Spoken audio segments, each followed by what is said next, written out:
Through the IE3 Global Oregon Study Abroad program, students from OSU, U of O, and PSU traveled with 2 professors to Cuba. I was privileged to represent Oregon State.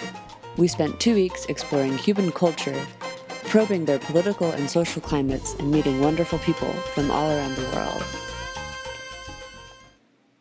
From the architecture to the automobiles, visual art surrounded us throughout our travels around Havana and into the Cuban countryside. In a nation that holds close watch over public expression and dissident opinions, the perseverance of this highly aesthetic environment is truly exceptional. Varying levels of artistic encouragement mark many differences in Cuban culture. From what I've experienced on this study abroad, I would like to share the ways in which visual art is cultivated across the spectrum, from formal governmental involvement to grassroots conception.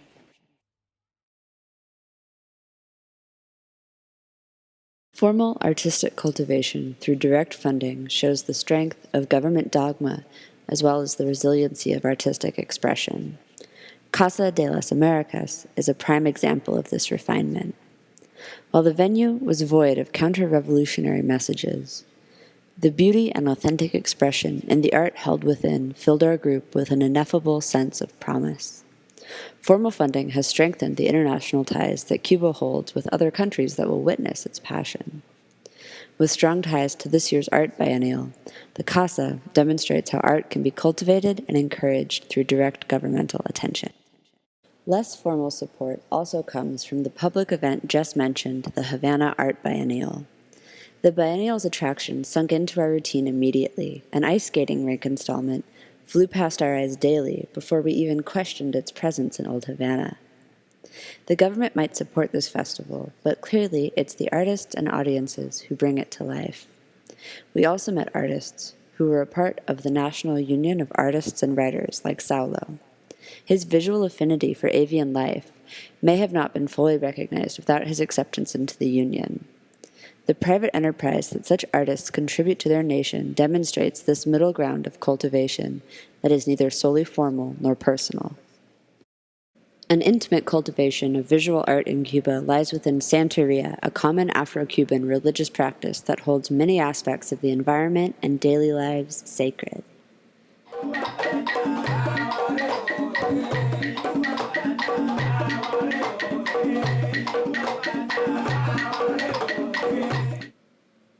As well as through oral tradition and iconography, practitioners identified themselves through colors tied to the orisha or demigods that resonate with them. Totems to El Egua, the keeper of doorways, were viewed commonly in stores and homes. The Santeria visual aesthetic is a key grassroots expression of visual art in Cuba.